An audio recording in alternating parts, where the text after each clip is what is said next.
um, a dialogue and a blueprint for people coming together and working together, and I think that's what the American people want to see. So I urge my colleagues to support this legislation. I yield back the balance of my time. Gentleman from California is recognized. Yes, Mr. Speaker, I yield such time as I may consume. So I would just like to thank my colleagues, Mr. Engel, the author, and Congresswoman Ross Leitonen, the co-sponsor of this measure, for their leadership and for bringing the bill here to the floor, because the world has watched with great sadness as President Maduro continues to run his country into the ground, denying his citizens access to basic food, denying them access to medicine. His obsession with consolidating power has resulted in Venezuela's economic collapse, and it's a collapse created by his wrong-headed populist and socialist mismanagement that has left his country in dire economic straits. Even more disturbing to me is that Maduro's lieutenants continue lining their pockets while Venezuelan citizens go without food and medicine.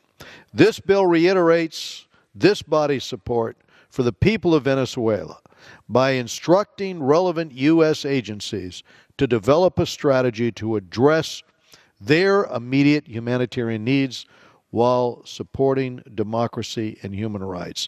I yield back the balance of my time. The question is, will the House suspend the rules and pass H.R. 2658 as amended? Those in favor say aye. Those opposed, no.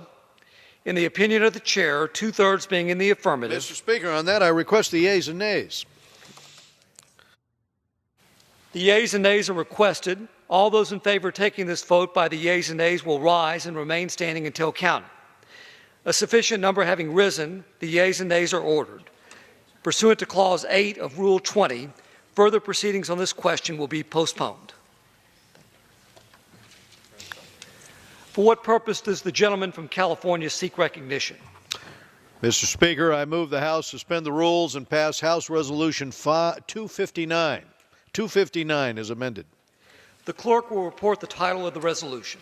House Resolution 259, resolution expressing concern and condemnation over the political, economic, social, and humanitarian crisis in Venezuela. Pursuant to the rule, the gentleman from California, Mr. Royce, and the gentleman from New York, Mr. Engel, each will control 20 minutes. The chair recognizes the gentleman from California. And I ask unanimous consent. All members may have 5 legislative days to revise and extend their remarks and include any extraneous material on this measure. Without objection. Thank you, Speaker. I yield myself such time as I may consume. With that. I want to, Mr. Speaker, I want to recognize Congressman DeSantis for his work on this resolution. The world has watched as Venezuela's economy has nearly collapsed, bringing about a humanitarian crisis on top of the existing political crisis that we see there. Maduro's decision to sideline the democratically elected National Assembly by forming this so-called Constituent Assembly made up of his lieutenants has cemented Venezuela as a full-fledged dictatorship. The administration made clear through a combination of sanctions and regional engagement that Maduro's violation of Venezuela's constitution continues to destabilize not just Venezuela, it's destabilizing this entire region. And the sanctions also have made clear that Maduro's regime's corruption and his involvement in drug trafficking is known and will not be tolerated. Venezuela's once prosperous economy is isolated. It is suffering record-high inflation rates. The humanitarian crisis fueled by shortages of food and shortages of medicine has resulted in the resurgence of diseases, a big increase in infant mortality, and all of this has led to even more unrest, fueling the potential of another major migration crisis right here in the Western Hemisphere. The destabilizing effect of the Maduro regime must end. The resumption of talks this week between the opposition and the Maduro regime cannot be just another way for the regime to buy time. The international community, regional leaders, and this body must be united in our insistence that Maduro takes serious the need for resolution of this serious political and humanitarian crisis. Passage of this measure will send a strong, bipartisan message that Congress stands with the Venezuelan people, that Congress stands in favor of democracy and transparency and against corruption and against human rights violations. This resolution calls on regional leaders and the Organization of American States to continue to pressure Maduro to release political prisoners, to dissolve the unconstitutional Constituent Assembly, and, most importantly, to schedule fair and transparent elections now. I urge my colleagues to join me in support of this measure. I reserve the balance of my time. The gentleman from New York is recognized. Mr. Speaker, thank you. I rise in support of this measure and yield myself as much time as I may consume. Let me start by thanking our chairman again, our chairman of the Foreign Affairs Committee, Ed Royce of California, for his leadership and for moving a second measure forward today on the crisis in Venezuela. I'd also like to thank Mr. DeSantis for authorizing this resolution, which expresses deep concern about the political, economic, social, and humanitarian crisis in Venezuela. I again want to thank Ileana Ross-Layton, and gentlewoman from Florida, who is really our leader when it comes to things in the Western Hemisphere. And let me just say, when the Venezuelan President Nicolas Maduro chose to move forward with a sham Constituent Assembly election in July, as far as I'm concerned, he took the final step in making his country a full-blown dictatorship. The majority of Venezuelans stayed clear of polling stations and chose not to participate in what was yet another effort from that government to distract from the country's real problem, which, as we have been saying, it's a humanitarian crisis created by President Maduro and his predecessor, Hugo Chavez, and an increasingly dangerous human rights climate. Just last week, the Venezuelan human rights group Foro Penal joined Human Rights Watch in releasing a report documenting abuses in the country that have taken place over the past year. I'd like to mention a few statistics from this report that shows you just how repressive the Venezuelan government has become. 5,400 people have been detained in relation to anti-government protests in early April. 3,900 of them are still subject to arbitrary criminal prosecutions and measures that limit their freedoms. And 757 civilians were prosecuted by military courts in violation of both Venezuelan and international law. Even more alarmingly, 124 Venezuelans were killed and 2,000 injured this year while taking part in anti-government protests.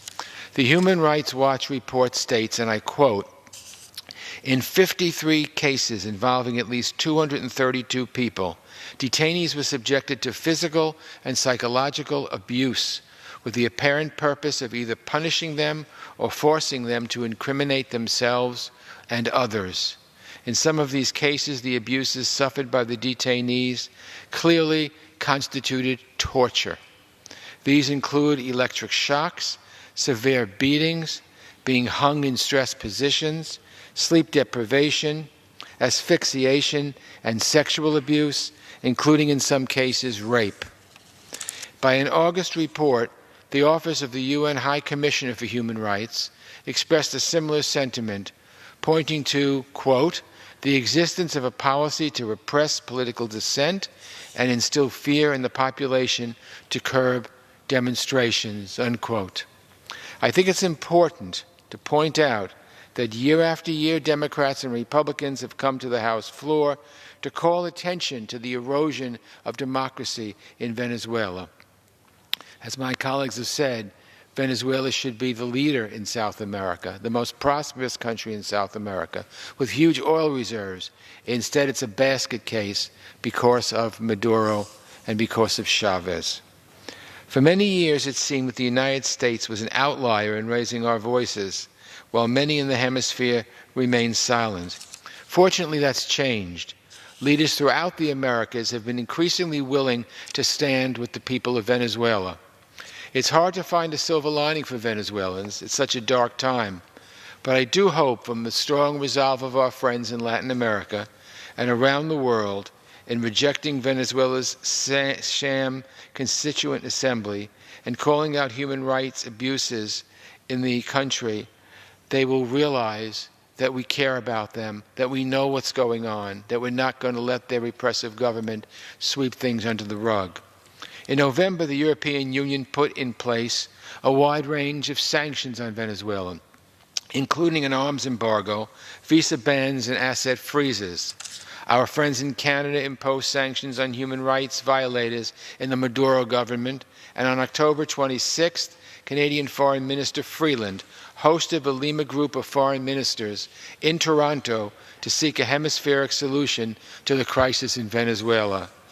The OAS, the Organization of American States, has also played a critical role in increasing pressure on the Maduro regime, particularly under the leadership of OAS Secretary General Luis Almagro. But we cannot rely on the OAS alone. The United Nations, both at the Security Council and through the offices of the Secretary General, must do much more to bring attention to Venezuela on the world stage and hold its leaders accountable. And today, the House of Representatives here in Washington goes on record again underscoring our commitment to the people of Venezuela and condemning the destructive policies of the Maduro regime. With this measure, we're saying enough is enough. I again thank Mr. DeSantis for authoring this resolution, and I reserve the balance of my time. The gentleman reserves. The gentleman from California is recognized. I yield 4 minutes to the gentleman from Florida, Mr. DeSantis, member of the Foreign Affairs Committee and author of this measure. The gentleman from Florida is recognized. Mr. Speaker, I want to thank Chairman Royce for moving this through our committee, and I'm glad that we're getting a lot of support for this resolution on the House floor today. President Trump, when he spoke at the UN in September, said that the problem with Venezuela is not that socialism has been poorly implemented, but that it's been faithfully implemented. And I think the results speak for themselves. You have a country that's in chaos, that's a basket case, and you have an autocrat doing whatever he can to cling to power. Think about what's going on in Venezuela. You have the country with perhaps the largest oil reserves in the world, and yet they have massive fuel shortages. You have hyperinflation that's over 2,000%.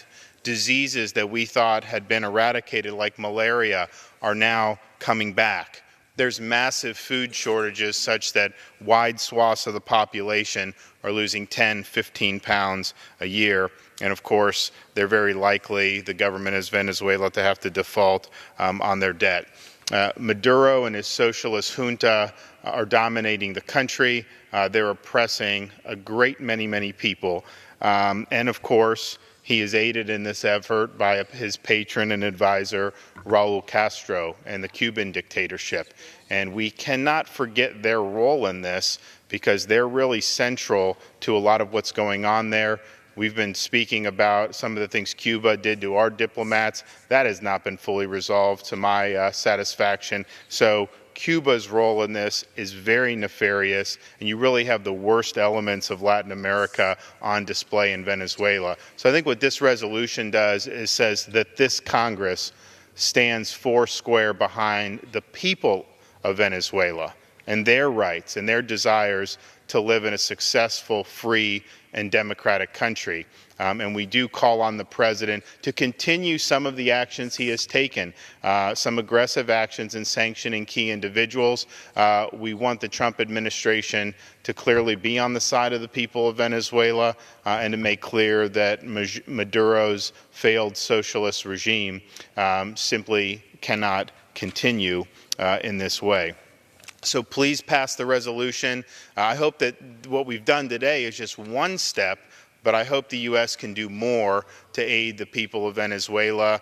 They're fighting against some tall odds and a lot of power coming down on them, but we got to do something. So with that, I will urge everyone to support the resolution, and I will yield back the balance of my time. The gentleman from California reserves. The chair recognizes the gentleman from New York. In closing, Mr. Speaker, let me say we've spent a lot of time talking about Venezuela on the House floor today. I think that's a good thing. I think it's good that people know what's happening in Venezuela. I think it's good to know that the tyrants in Venezuela know that we know what's happening in Venezuela. The eyes of the world are watching Venezuela and its government. President Maduro must make a real commitment to free and fair elections and release all political prisoners. In particular, I'd like to note the detention of American citizen Joshua Holt and to urge his immediate release on humanitarian grounds. I think it's important for us to raise these issues on the House floor, so I urge my colleagues to support House Resolution 259, and I yield back the balance of my time. The gentleman yields back. The gentleman from California. Emeritus again of the committee and one of this body's preeminent experts on the Western Hemisphere. The chair recognizes the gentlelady from Florida. Thank you so much, Mr. Speaker. I thank our wonderful chairman. I thank our ranking member, Eliot Engel. This committee is a model for other committees in the U.S. House of Representatives. We truly work in a bipartisan manner, and it is because of the leadership of Mr. Royce and Mr. Engel. They set the pace. And, Mr. Speaker, I rise in support of this bill before us, House Resolution 259, by my Florida colleague, Congressman Ron DeSantis, who has been very active in the issue of human rights in our Western Hemisphere. And his bill expresses concern and condemnation over the dire political, economic, social, and humanitarian crisis that is taking place in Venezuela today. And I'm proud to be a co-sponsor of this important resolution, and I thank my Florida congressional colleague, Ron DeSantis, for his leadership on this issue, on the issue of the lack of freedom and democracy in my native homeland of Cuba, and what he's helping the people of Nicaragua achieve in having separation of powers. There's been a real problem throughout the hemisphere, Mr. Speaker, and by approving this important measure, which is bipartisan today, this body will once again demonstrate that we stand in solidarity with the people of Venezuela and their fight for justice, for freedom, and democracy. These are values that we hold so dearly in our country, and we take it for granted that we live in this great country where we can express our thoughts and in this wonderful republic. But in so many places in our very own hemisphere, Mr. Speaker, they don't have that luxury. And Venezuelans have been deprived of these key values of justice, of freedom, and democracy for far too long. First, at the grip of Hugo Chavez, a failed socialist leader, and now with his hand-picked successor, another failure of a man and a leader, Nicolás Maduro. The Maduro regime has hijacked all democratic institutions in Venezuela. It has run the economy so far into the ground that there's hardly any food or medicine or even basic necessities. Inflation is at an all-time high, and people cannot afford their daily life. The economic situation, it's in turmoil. It's heading toward an even deeper downward spiral because this regime of Nicolás Maduro is corrupt and is incompetent, and they only care about filling their own coffers and staying in power no matter what. All the while, the people of Venezuela continue to suffer. But this does not seem to trouble Maduro. It does not seem to trouble his cronies. They are enriching themselves on the suffering of the people of Venezuela. And from this illicit activity, like drug trafficking and corruption, they are filling their coffers. 4 minutes? I will yield the gentlelady an additional minute since she's speaking from her heart. Two minutes to the gentlelady from Florida. Well, thank you very much, Mr. Gentlelady is recognized. Thank you, sir. And they're even using this humanitarian crisis that they have created to defraud organizations that are looking to bring much-needed food into the country. So this resolution in front of us, Mr. Speaker, it's bipartisan, it's strong, and it calls on the administration to support the people of Venezuela, to continue to impose targeted sanctions on those responsible for the destruction of democratic institutions in Venezuela. And this resolution also urges important bodies like the Organization of American States, and we will have soon a new U.S. ambassador to this that esteemed institution, to support the principles of the Inter-American Democratic Charter and demand a non-corrupt electoral council, as well as calling for the release of all political prisoners. So I thank Mr. DeSantis for authoring this resolution. I urge my colleagues to offer their strong support and to join us in sending this unified message to Maduro that his actions will not be allowed to continue without a strong U.S. response. And what is that response, Mr. Speaker? I call on the administration to use more targeted sanctions. We have sent to the administration a very long list of names. So has Senators Rubio and Menendez. Mr. Sears has joined me, Mr. Royce, Mr. Engel. There are many more people, thugs and cronies of Maduro, who are enriching themselves with the suffering of the Venezuelan people. They want to come to the U.S. We should not extend that courtesy to them. So there are consequences to these acts.